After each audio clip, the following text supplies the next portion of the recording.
전 원내대표님 모셨습니다. 조은영 의원님 모셨습니다.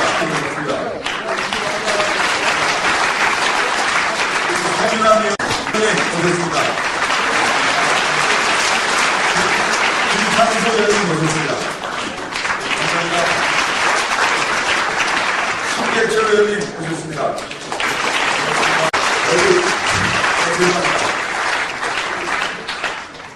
잘못 소리.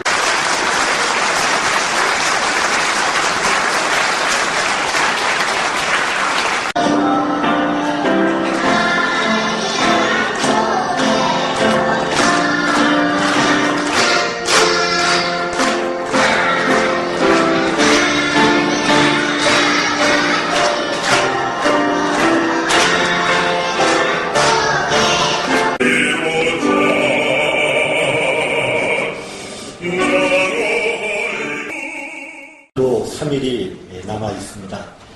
요즘은 대부분이 음력설을 많이 씁니다만 연말이 되면 특별한 이유가 없어도 몸과 마음이 괜히 바빠집니다. 이렇게 분주한 시기에 만사를 제쳐두시고 부족한 저의 출판 기념회를 찾아주신 모든 분들께 머리 숙여 충심으로 감사를 올립니다. 특히 이 자리에 계신 분들 중에는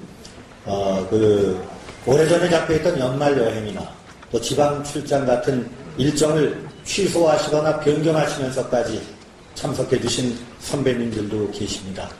이러한 정성으로 자리를 메워주시고 또 부족한 저를 격려해 주시는 모든 내빈 여러분들의 과분한 사랑에 어떻게 감사를 표해야 할지 모르겠습니다. 아시는 대로 저는 2010년 10월에 국회에 등원을 했습니다.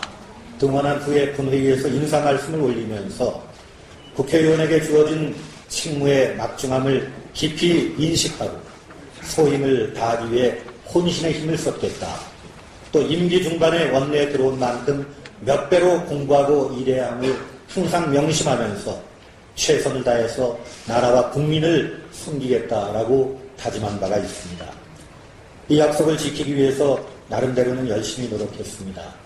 그리고 외람됩니다만 그 결과물로 일부 순서에서 저의 후원회장님이신 존경하는 신영균 교무님께서 말씀해 주신 것처럼 2010년에는 동아일보가 주관하는 동료가 뽑은 베스트 국방위원회에 선정된 바가 있고 2011년에는 한나라당 선정 최우수 국방위원, 270개 시민단체들로 구성된 NGO 국정감사 모니터단 선정 우수 국방위원, 또 사단법인 한국문화예술유권자 총연합회의 우수 국방위원, 또 제1회 국회의원 의정대상 선정위원회가 수여하는 제1회 대한민국 의정대상을 받는 이른바 의정활동 사관왕의 보람과 영광을 얻기도 했습니다.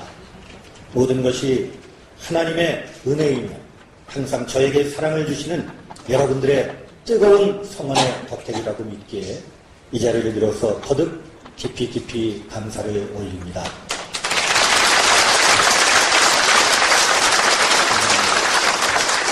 솔직히 말씀을 드리면 정치인들에게 있어서 논의의 대상으로 삼지 말아야 할 몇 가지 금기 항목이 있습니다. 그 중에 하나가 종교 문제입니다. 자칫 논쟁의 요소가 될 수 있기 때문입니다. 하지만 저는 수년 전에 기독교 복음방송인 극동방송에서 제가 방송을 진행하며 쓰고 말했던 김성동 칼럼의 내용을 책으로 엮어내기도 했습니다. 그 이유는 제가 마음으로 사랑하고 존경하는 여러분들께 가식 없는 저의 정직한 모습을 보여드리고 싶었기 때문입니다.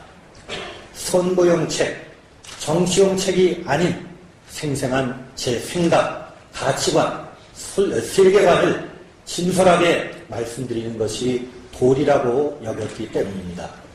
그리고 그것이 바로 참된 소통의 출발이라고 믿기 때문입니다.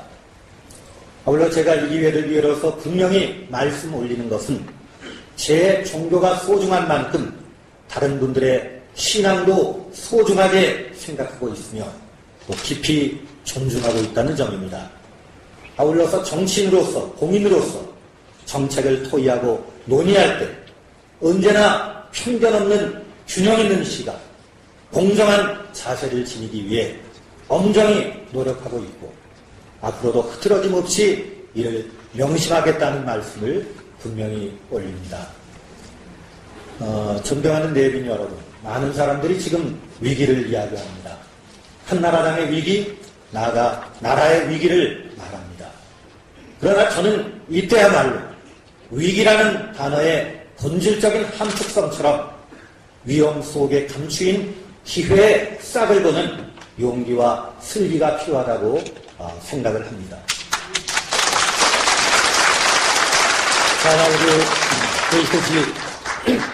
우리나라는 불과 건국 63년 만 전쟁의 폐허, 절대적인 빈곤, 그리고 정치적인 여러 격변과 소용돌이를 해치고 세계인들이 기적이라고 말하는 놀라운 성취를 일궈낸 나라입니다. 세계 2차 대전 이후에 독립한 200대 가까운 신생국가들 중에 민주화와 산업화에 성공한 세계 유일의 나라로 인정받고 있습니다. 외국 원조로 삶을 꾸려가던 받는 나라에서 지구촌의 가난한 국가들을 돕는 주는 나라로 전환한 유일의 모델 케이스가 되고 있습니다. 대한민국은 인구 5천만 이상이면서 1인당 국민소득 2만 달러가 넘는 세계 7개밖에 없는 나라 중에 한 나라입니다. 최근에는 국내적으로 FTA를 둘러싼 정치적인 갈등과 대립으로 영입이었던 지난 12월 15일 무역 규모 1조 달러를 돌파하는 쾌거를 이루었습니다. 세계에서 9번째로 1조 달러 벽을 넘어선 나라가 된 것입니다. 실제로 우리의 무역권은 멕시코를 제외한 중남미 35개 전체 나라의 무역 규모를 합친 것보다도 큰 명실상부한 무역 대국이 된 것입니다. 뿐만 아니라 문화체육 분야에서도 여러분 잘 아시다시피 지난 10월 7일 2018 겨울올림픽을 강원도 평창이 유치함으로써 하계올림픽, 월드컵, 세계 육상선수권대회, 겨울올림픽을 모두 개최하는 이른바 국제스포츠대회 그랜드슬램을 이룬 6번째 나라의 반열에 올랐습니다. 잘 압니다만 장비나 비용이나 기술이나 기후 여건이나 그래서 이 대회를 개최할 수 있는 국가 이미지에 끼치는 브랜드 이미지가 매우 큰 것입니다. 비록 정치는 제 역할을 못해도 우리나라는 이처럼 쉼없이 전진하고 발전하고 있습니다. 이러한 가운데 우리 앞에 대두된 절실한 과제는 무엇이냐? 저는 바로 국가 발전의 성과와 보람을 많은 국민들이 느끼고 나누는 것이라고 생각을 합니다. 다시 한번 되새겨봅니다. 그리고 이것은 성경에 기록되어 있는 성경이 또 가르쳐주고 계신 진리이기도 합니다. 너는 말 못하는 자와 모든 고독한 자의 송사를 위하여 입을 열칩니다. 너는 입을 열어 공의로 재판하여 권고전에 나가는데 총력을 다하겠습니다.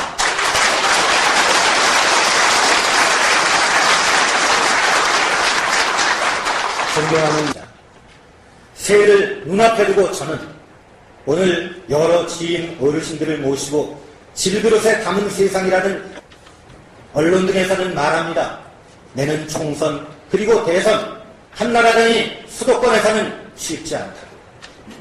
그러나 저는 배웠습니다. 여러분들을 모시고 희망찾기 행진에 나서겠습니다. 승리와 보람을 함께 나누기 위해 혼신의 힘을 바치겠습니다.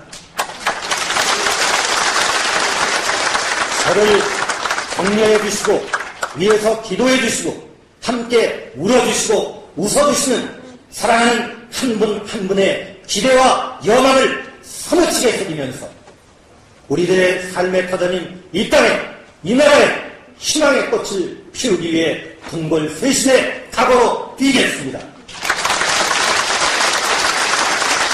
그리고 반드시 승리의 보고를 드리겠습니다.